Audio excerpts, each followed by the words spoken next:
Nous bénissons le Seigneur pour la grâce et l'opportunité qu'il nous accorde d'être dans sa présence en ce jour de culte pour que nous puissions encore une fois nous approcher de lui. Et comme hier on le disait, lorsque nous nous approchons de lui, c'est pour que nous devenions quelque chose. Alléluia. Tout au long de cette semaine, nous avons commencé un programme de 14 jours de prière et de jeûne. Et comme l'officiante l'a annoncé, nous sommes en train de parler d'un grand thème qui est intitulé « Bâtir une vie chrétienne radicale et productive pour un disciple ». Cette pensée, mes frères et sœurs, c'est la pensée qui va nous conduire tout au long de cette année. En d'autres termes, le Seigneur voudra que cette année, nous puissions, moi et toi, tous ensemble, analyser, scruter, regarder, vérifier profondément notre vie et de voir à quelle sorte nous sommes en train d'ajouter encore une dose sur notre chrétienté afin d'être des personnes qui sont inébranlables dans la foi. C'est important ces messages parce que nous vivons un monde qui est plus en plus agité par tout vent de doctrines et par tout vent de défis. Et nous devons savoir que si nous ne sommes pas radicaux, si nous ne devenons pas inébranlables dans notre foi, il y a risque que nous puissions rater l'enlèvement de notre Seigneur. Alléluia. Et donc après tous ces efforts que nous fournissons pour plaire au Seigneur, depuis les jours que nous l'avons rencontré, le Seigneur voudrait bien, mes frères et sœurs, c'est que ces jours, quand il va rentrer, qu'il puisse venir et se tenir ici, et lorsqu'il va commencer les noms, commençant par le pasteur Vincent, en finissant par les chefs des cellules, ensuite dans chaque famille, que chacun réponde « Seigneur, me voici ». Et si tu rates cet appel, mon frère et ma sœur, tu auras fait tous ces parcours au fait pour rien. D'où l'importance de ces thèmes que nous avons commencé, comment on va bâtir une vie chrétienne qui soit radicale et qui soit aussi productive. Pour y parvenir, nous avons eu besoin de chantiers ou de matériaux pour bâtir notre chantier. Tout au long de la semaine, si vous n'avez pas été là, nous avons commencé par des thèmes qui nous ont poussés à mettre le base concernant ces thèmes-là. Et les serviteurs de Dieu se sont succédés et premièrement, nous avons commencé par parler de la nécessité de la parole de Dieu dans notre vie, la vie de la méditation. Alléluia. Au fait, tout au long de ces messages, les serviteurs de Dieu nous ont montré les conséquences qui arrivent lorsqu'on se détache de la vie de la méditation de la parole de Dieu. Il en a montré comme étant un impératif pour toute vie qui se veut d'être radicale et qui soit productive. Ensuite, il nous a montré les conséquences qui arrivent lorsqu'on ne prend pas en compte notre vie de prière ou notre vie de méditation. Et parmi ces conséquences, je peux juste citer une seule. Il a parlé du fait que lorsqu'on peut être constipé, c'est-à-dire on a mangé beaucoup de choses et ensuite l'estomac n'arrive pas à tout digérer. Et il arrive parfois que dans notre vie chrétienne aussi, nous ayons la constipation spirituelle. C'est-à-dire, nous avons cessé à un moment donné d'avoir cette capacité à prendre tout ce qui se trouve dans la parole de Dieu, à en tirer ce qu'il y a de plus important, et nous sommes devenus constipés. Beaucoup de choses dans la tête comme des informations, mais pas de production dans la vraie vie. Alléluia. Ensuite, le messager nous a parlé aussi de la vie de prière. Il a insisté en disant qu'il n'y a pas d'alternative pour une vie chrétienne qui soit bâtie si on ne développe pas sa vie de prière. Frères et sœurs, si vous voulez plaire à Dieu, si vous voulez croître dans votre vie chrétienne, sachez que la vie de la méditation et ensuite la prière, ce sont des impératifs et pas des options. Pour venir ce matin, vous avez choisi les habits à mettre, n'est-ce pas ? Sûrement, vous avez eu le choix entre je mettrai quoi et je choisirai quoi. Mais lorsqu'il s'agit d'une vie chrétienne, sachez que la prière et la méditation ne se négocient pas. Ce n'est pas une option, c'est un impératif qu'on doit avoir.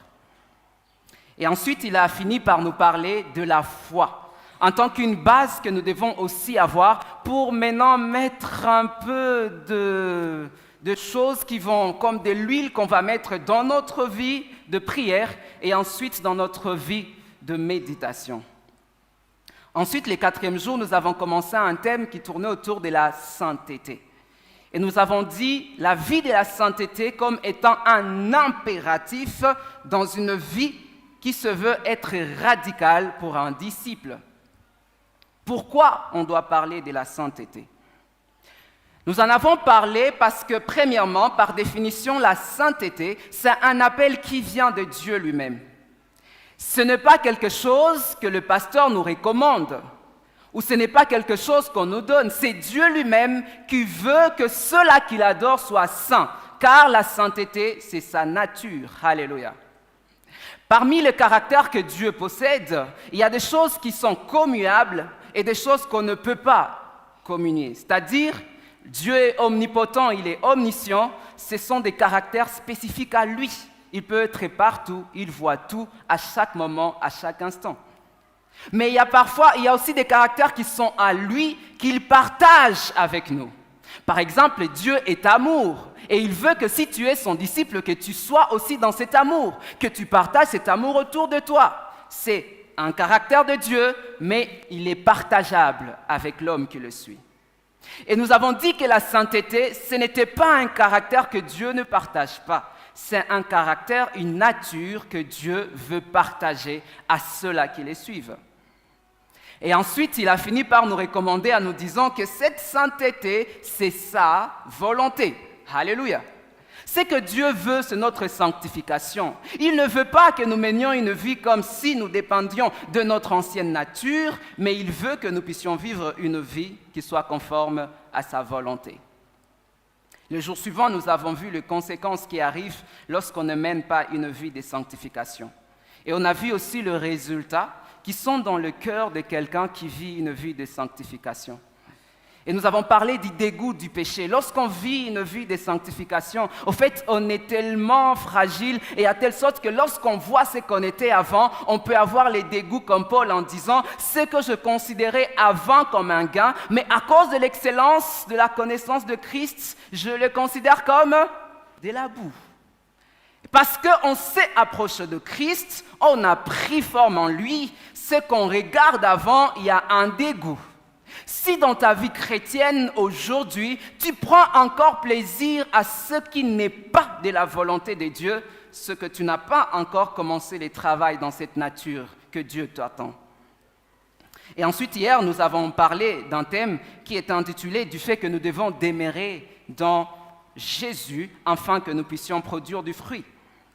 Vous connaissez tous le verset, sûrement, Jean chapitre 8, là où le Seigneur il est en train de dire « Vous connaîtrez la vérité et la vérité vous affranchira ». Ensuite, on a lu le passage de Jean chapitre 15 où le Seigneur il est en train de dire que lui, il est le cep et nous, nous sommes des sarments. Et si nous voulons porter du fruit, il faut que nous demeurions en lui. Et le Seigneur insiste en disant ceci « Lorsque vous demeurez en moi, c'est important parce que sans moi, nous ne pouvons rien faire ». Est-ce qu'il y a des portions de la vie que je pourrais maîtriser par moi-même? Non, Jésus, il a conclu, il a dit que sans lui, nous ne pouvons rien faire. Et donc, c'est un Dieu qui veut être au contrôle de tout ce que nous savons. Il est la source de notre vie. Et alors, aujourd'hui, mes frères et sœurs, je vous invite à la table du Seigneur pour que nous puissions développer un sous-thème qui est intitulé « Une vie radicale du disciple exige une croissance spirituelle en vue de la maturité ». Une vie radicale du disciple exige une croissance spirituelle en vue de la maturité. La présidente du culte venait de nous faire une lecture.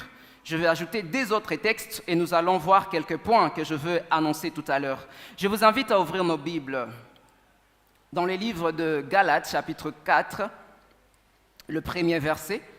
Ensuite, on lira Éphésiens, chapitre 4. On lira 1 Pierre chapitre 2, le premier verset jusqu'au verset 3e. Mais j'aimerais conduire la lecture d'abord dans les livres de Galates, le premier chapitre. Si nous y sommes, je vais conduire au nom de Jésus. Galates chapitre 4, le premier verset. Or, aussi longtemps que l'héritier est enfant, j'ai dit qu'il ne diffère en rien d'un esclave, quoiqu'il soit le maître de tout. Prenons les textes de 1 Pierre. 1 Pierre chapitre 2, le premier verset jusqu'au verset 3e. La parole de Dieu déclare « Rejetons donc toutes sortes de malice, toute rise, la dissimulation, l'envie et toute médisance. Désirez comme des enfants nouveau-nés les laits spirituels et purs. D'autres versions, comme Semeur, ajoutent, qui est la parole de Dieu, afin que par lui vous croissiez pour le salut. Si vous avez goûté que le Seigneur est bon, c'est la parole de Dieu. Amen. Frères et sœurs, une vie radicale du disciple exige une croissance spirituelle en vue de la maturité. Si vous avez compris ce thème, sachez que le mot-clé que nous allons exploiter va être deux termes. Un, la croissance, ensuite ce qui est spirituel. C'est quoi la croissance spirituelle? Ça sera notre premier point, parce qu'on voudra bien savoir par définition, qu'est-ce que la croissance spirituelle? Et dans cette définition, on parlera de ce qu'elle n'est pas, cette croissance-là. Parce qu'il ne suffira pas tout simplement de la définir, mais il suffira aussi de dire ce qu'elle n'est pas. Et ensuite, en deuxième lieu, on va parler de caractéristiques de cette croissance. En troisième lieu, on va répondre à la question de pourquoi elle est importante. Et enfin, on va parler des implications de cette croissance. Si on s'est mis d'accord sur ces menus, permettez que nous puissions commencer par la définition, en parlant d'abord de ce que la croissance spirituelle n'est pas, à la lumière du texte que nous venons de lire. Alléluia. Frères et sœurs dans les Seigneurs, ce que la croissance spirituelle n'est pas, la croissance spirituelle n'est pas le nombre d'années que nous avons passées dans l'Église. Parfois, lorsqu'on parle de ceux-là qui sont matures, ceux-là qui ont tendance à s'élever, c'est ceux-là qui vous disent « j'ai été baptisé dans les années 1900 » ou alors « j'ai été baptisé dans les années 2000 et tout ». Il peut tu arriver que tu sois baptisé il y a très longtemps, mais au fait, ces nombres d'années, sans certaines conditions, peuvent être en vide, 10 ans d'expérience dans l'Église, mais toujours un bébé spirituel. Il y a un problème. Il peut tu arriver aussi que cette croissance spirituelle, on puisse la lier au fait qu'on est en train de servir les seigneurs. Il arrivera que certains d'entre nous soient en train de servir les seigneurs, mais en restant de bébés spirituels, parce que la croissance spirituelle n'est pas le nombre de services que nous avons passés. C'est triste de le dire, c'est pour cela qu'on va retrouver beaucoup de scandales dans les églises aujourd'hui, liés au fait qu'on va dire il était pasteur, ensuite le pasteur a engrossé une fille, il était dans la chorale, ensuite telle chose s'est passée. Pourquoi? Le nombre d'années peuvent être là, mais cependant, il n'y a pas eu une croissance spirituelle dans la vie de cette personne. Maintenant, c'est quoi la croissance spirituelle? À la lumière d'Éphésiens chapitre 4, le verset 13 jusqu'au verset 14 où nous avons lu, je me suis permis de faire cette définition pour nous. La croissance spirituelle, mes frères, c'est un processus par lequel nous devenons de plus en plus semblables à Jésus en nous exposant à sa parole. Alléluia. Premièrement, la croissance spirituelle, ce n'est pas une étape qui se passe dans ta vie. Non, il s'agit d'un processus qui commence à un point et ce processus-là a un but. Ce but, c'est de ressembler à Jésus. Non, ce but, ce n'est pas être un vrai moulokole, comme on le dit. Le but, ce n'est pas être un vrai mouorobé, comme on le dit. Non, le but, c'est de ressembler à Jésus. Alléluia. Et dans cette définition, il s'impose une troisième chose, c'est que cette ressemblance, mes frères, ne se passe pas du fait qu'on est en train de venir tous les jours ici les dimanches. Cette croissance impose ces processus parce qu'on s'expose à la parole de Dieu. Et donc, par définition, la croissance spirituelle, c'est un processus par lequel nous devenons de plus en plus semblables à Jésus-Christ en nous exposant à sa parole. Deuxième point caractéristique. Pour le définir, Paul, lui, il prend l'exemple d'un enfant, c'est-à-dire un bébé qui doit croître. Et il parle de première caractéristique qui est, c'est que la croissance spirituelle commence lorsque nous recevons Jésus-Christ dans notre vie. Si je peux parler des étapes, c'est que nous sommes sauvés et transformés. Ensuite, nous sommes de nouvelles créatures. Ensuite, notre vieille nature pécheresse commence à lâcher prise. Et ensuite, il vient la nouvelle créature, la nouvelle nature qui commence à se mettre dans notre cœur. Et c'est lorsque cette nouvelle nature est en train de prendre place dans ta vie qu'on va parler de la croissance spirituelle. Et donc, elle est caractérisée par la croissance, par ces processus que nous faisons afin de pouvoir de nous habiller de la nouvelle nature. Le troisième point, pourquoi elle est importante, cette croissance spirituelle?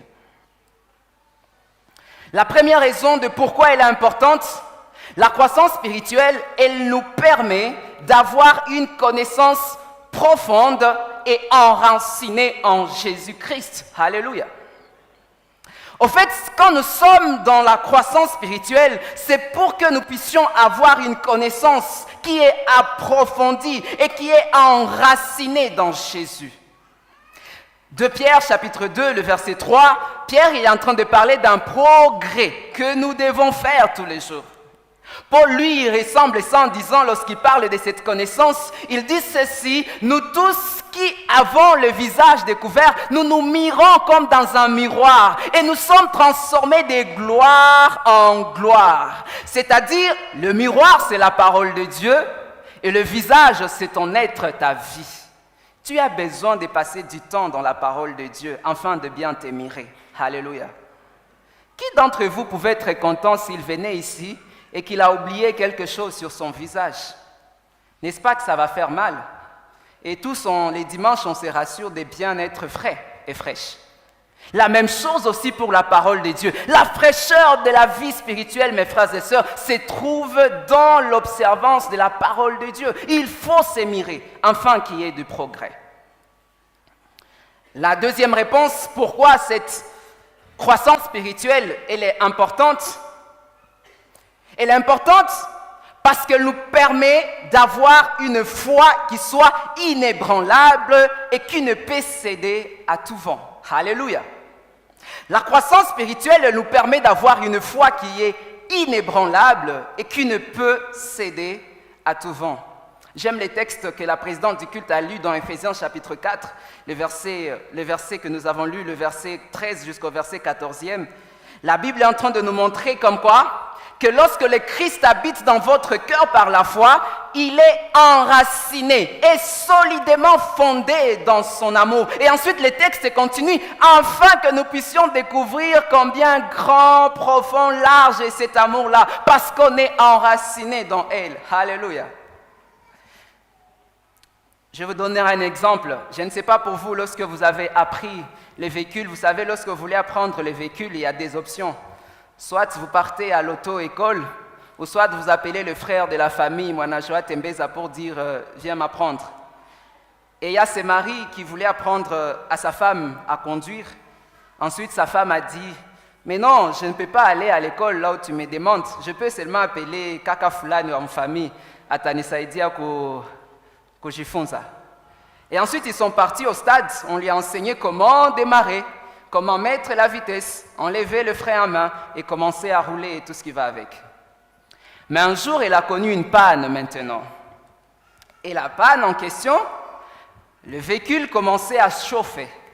Pour ceux qui comprennent le véhicule, ils savent que lorsque ça chauffe, c'est-à-dire il y a un problème d'eau. Elle a stoppé. Et ensuite, quand elle ouvre le capot, exactement, ça chauffe. Elle n'a pas vu les clignotants qu'il enseignait comme quoi il y a un problème d'eau. Parce qu'elle n'a pas appris tout ça. On lui a appris seulement comment mettre départ et commencer. Et ensuite, la panne, il appelle le frère de la famille qui lui avait enseigné. Gari Naribika, qu'est-ce que je fais? Et là, le frère dit, oh, iko na fanini, kapom kwa toka moshi. Ah, ok.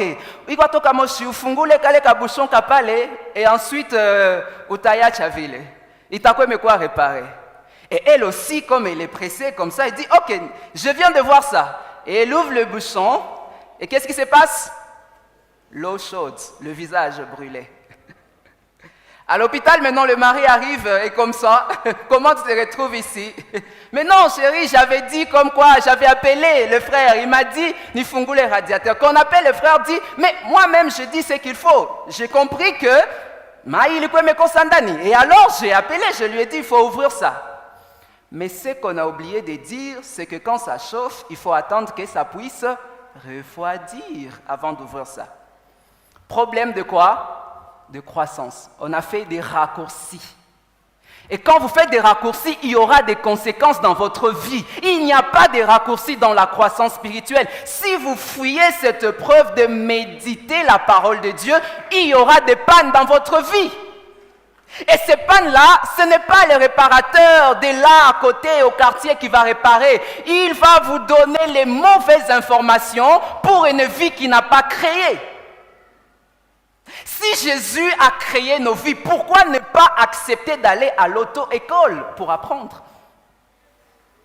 Quand nos vies, il y a des pannes, à qui nous faisons appel? Est-ce que tu fais appel au monsieur le prophète qui t'a dit qu'il avait vu étoile yako inangara nimeyo na kabisa?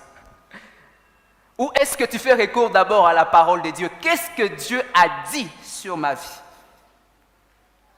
Lorsqu'on commençait cette année, il y a une femme qui a donné beaucoup d'argent au prophète en disant balimwambia qu'il faut apane sadaka za ukingo.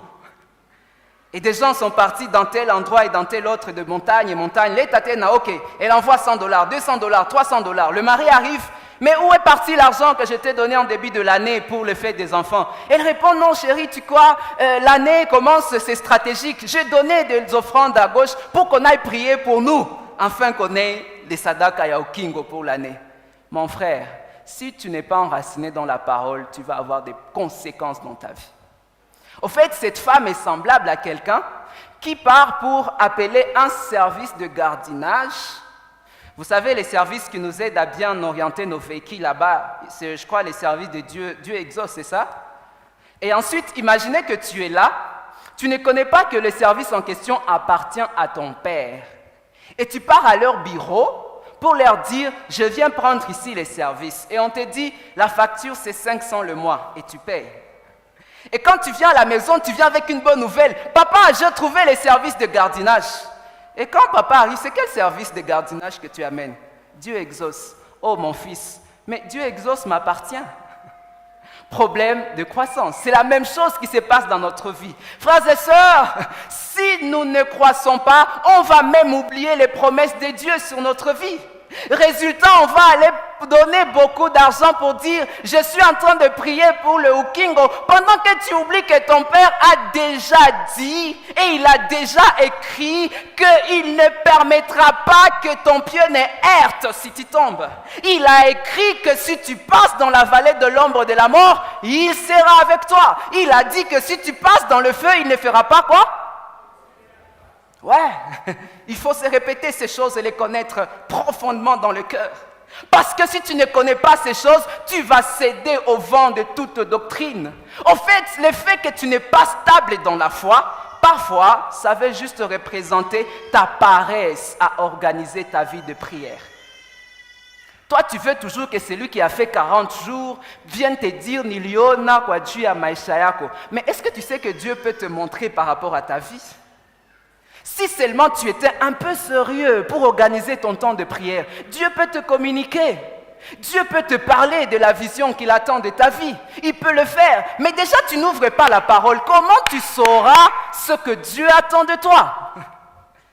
Il y a des pannes dans notre vie. La solution, ce n'est pas au quartier. On doit apprendre à aller à l'école de Dieu afin d'apprendre ses instructions. Alléluia. Le dernier point, mes frères, j'aimerais vous parler des implications de cette croissance. Et la première implication de cette croissance, c'est que la croissance spirituelle, elle est conditionnée par une vie de la lecture et la pratique de la parole de Dieu. Alléluia.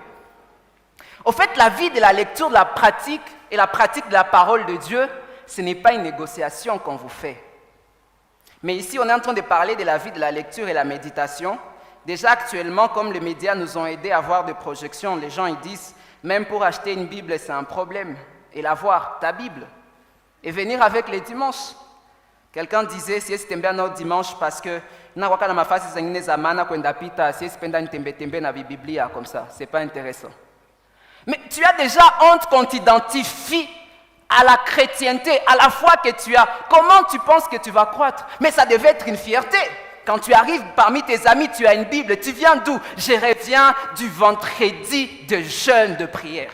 Ah, mais ça fait bien. Et là, tes amis vont même changer de sujet. Il y a d'autres qui ne vont plus t'appeler à des endroits là où on ne commence pas à parler de Dieu parce que tu leur as déjà imposé que tu es un chrétien. Ah, ule yeye musiko na mtia mbia hivi. Sasa tunaenda panga kwenda faa mabaya, tumwache parce que ule ni mkristo. Mais ça fait plaisir quand il y a ça dans ta vie. Est-ce que tu peux reprendre ta Bible et commencer à dire « Je peux pratiquer, je peux l'étudier et je peux lire cette pratique ». La dernière implication, mes frères, c'est que cette croissance spirituelle, elle peut être stoppée. C'est possible qu'elle soit stoppée. Elle peut être stoppée à la seule condition si nous ne sommes pas exposés à la nourriture qui est la parole de Dieu. C'est pour cela que dans les définitions, je vous ai dit, il est possible qu'on ait fait beaucoup d'années, mais qu'on ne soit pas un mature spirituel. Pourquoi ? Parce qu'on a fait des activités tout simplement, mais on n'a pas mûri dans la présence de Dieu. Et la manière de mûrir, c'est celle évidemment de pouvoir faire ceci. Tout simplement, méditer, lire et pratiquer la parole de Dieu. Et enfin, pour quel résultat ? Pour finir ce message. Pourquoi est-ce que c'est important ? Cette parole, cette méditation, cette croissance. C'est à cause de Galates chapitre 4, où nous avons lu le premier verset. La Bible déclare ce qui suit. Or, aussi longtemps que l'héritier est enfant, j'ai dit qu'il ne diffère à rien d'un esclave, quoiqu'il soit maître de tout. Si tu es un héritier, à qui on a déjà donné beaucoup de promesses, mais si tu ne sais pas que ces promesses t'appartiennent, tu es un enfant et on va t'amener longtemps. Paul, il est tellement dur et radical. Lui, il dit, en tout cas, tu es comme un esclave. Il n'y a pas la différence. Mais Paul, est-ce que le fait que je sois enfant de la maison ne suffit pas ? Il dit, non, non. Si tu es enfant de la maison, bon, c'est juste par le nom. Tu portes seulement le nom de ton père. Mais tu es vraiment un esclave. C'est-à-dire, selon ces textes, il est possible que nous ayons des enfants qui s'appellent enfants de Dieu, mais qui sont esclaves parce qu'ils ne sont pas matures. Et le diable vient vous frôler comme du froment parce que vous vous êtes détaché de la croissance quotidienne. Quand est-ce que se fera cette croissance ? Est-ce le dimanche seulement ? Mais c'est bien de venir ici, il y a des enseignements. Mais déjà, mes frères, on a du mal à ce qui est facile. Ce qui est facile, vous savez c'est quoi ? C'est un prédicateur qui a préparé, qui a passé des nuits de prière, de jeûne pour venir enseigner. Mais même ça, vous ne venez pas pour écouter ce message. Si ici déjà 14 jours, même le jour qu'il y a eu, on a eu congé de 4 jours, toi tu n'as pas mis tes pieds. Ça a fort combien ? Est-ce que ta propre vie, est-ce que tu es sûr que tu as trouvé le temps pour toi-même ? Parce que ce qui est gratuit, c'est facile, tu t'es mis là-bas, quelqu'un a prêché, quelqu'un a cherché et vient nous exhorter. Mais là c'est facile, on te dit tout simplement de venir. Un week-end tu peux venir pour écouter la parole de Dieu. Mais est-ce que maintenant, si tu as du mal à faire ce qui est facile, est-ce que tu auras le courage de dire « Je peux mettre mon téléphone de côté, mode ancien, parce que c'est mon temps de prière ». Est-ce que tu peux réussir à dire à tes amis « Désolé pour la conversation, mais il est déjà 20h, c'est mon temps de prière ». Alléluia. Ah, j'aime beaucoup, lorsqu'on était encore fervent au début de notre foi, il y avait cette manière-là de mettre des alarmes qui viennent en te disant « C'est le temps de méditer ». Ces pratiques sont intéressantes. Un jour, on dormait dans un endroit seul avec d'autres collègues et ensuite l'alarme commençait à se mettre et à s'activer le matin. Et on a dit, mais pourquoi est-ce que l'alarme, il sonne toujours, il nous dérange lorsqu'il est 5 heures ? Et j'ai beaucoup aimé la réponse du collègue, il a dit, je suis désolé, c'est le temps de prière que j'ai. Ah, c'était bon de dire ça. Et donc, au fait, pour lui, il y a déjà une habitude qui est dans sa propre vie spirituelle. Il y a déjà quelque chose qu'il a instauré dans sa vie. Remarquez le musulman, le temps de prière, même si tu viens le chercher au rendez-vous, il te dira « Je ne suis pas disponible ». À combien plus forte raison, nous, on est là en train de marcher, nous sommes dans la grâce, Nikwane tout. Mais écoute, le pasteur priera pour toi, mais tu vas rester ici. Jésus revient. Tu vas être bishop après l'enlèvement du Seigneur. Ah ouais, Parce que tu prends à la légère ta vie de prière. Tu prends à la légère ta connaissance. Tu prends à la légère la vie de la méditation. Pour finir, j'aimerais faire cet appel et prier avec une catégorie de gens. J'aimerais prier spécialement avec ceux-là qui veulent s'engager à reprendre la vie de la lecture de la parole de Dieu.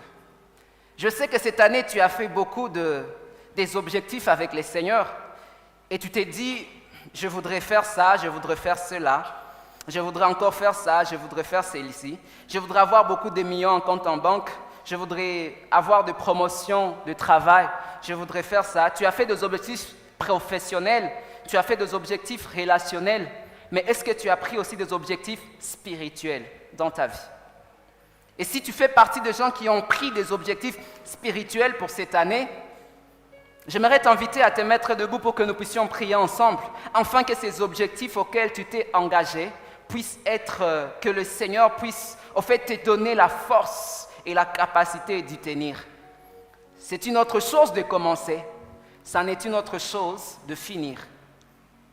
Lorsqu'on commence les 14 jours, l'année passée, on en avait aussi 21. On était nombreux ici, mais il faut voir lorsqu'on a commencé le programme de semaine de prière durant juin, juillet, comme ça. C'était compliqué de retrouver des gens.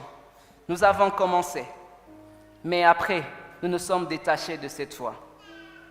Si vous êtes là et que vous avez envie que nous puissions prier et que vous avez pris des objectifs en disant cette année, je voudrais atteindre encore telle chose, telle autre, je voudrais arriver à cet endroit par rapport à ma vie spirituelle. Mets-toi debout, nous allons prier ensemble. Moi étant le premier qui suis déjà debout parce que je prie aussi des engagements cette année et je me suis dit, Seigneur, je voudrais lire telle chose. Si tu n'étais pas dans les 14 jours, on s'est dit qu'on va être en train de prier les uns pour les autres et qu'on va faire des duos de prière. Et moi, j'ai eu la grâce d'avoir, je dirais, les meilleurs duos. Et dans mon duo, on m'a envoyé un programme que j'ai beaucoup envié. Celle avec qui je prie, elle a dit, je voudrais apprendre la vie de Jacob, la vie de Daniel. Je me suis dit, mais Seigneur, quelle soif que cette maman a. Et moi, je voudrais aussi mettre des targets au niveau spirituel. Qu'est-ce que Dieu attend de moi? Qu'est-ce que je voudrais faire? Si tu es dans cette catégorie, que tu es debout comme moi, tu vas commencer à prier pour toi-même en disant à Dieu, Seigneur, soutiens-moi. Donne-moi la capacité d'atteindre ces objectifs. Donne-moi la capacité, Seigneur Dieu, d'atteindre ces objectifs. Si toi, tu n'as pas fait, c'est une occasion que le Seigneur te donne aussi, afin que tu puisses aussi t'avancer et t'approcher de Dieu, afin que tu puisses t'avancer et comprendre qui il est, afin que tu puisses t'avancer et méditer et mettre en pratique cette parole. Tu as besoin de croître afin de refléter l'image de la gloire de Dieu. Et le Seigneur, il est capable de te l'accorder. Le Seigneur, il est capable de te l'accorder. On va donner le micro au révérend Eraston qui va prier pour ce moment. Il va prier pour nos cœurs.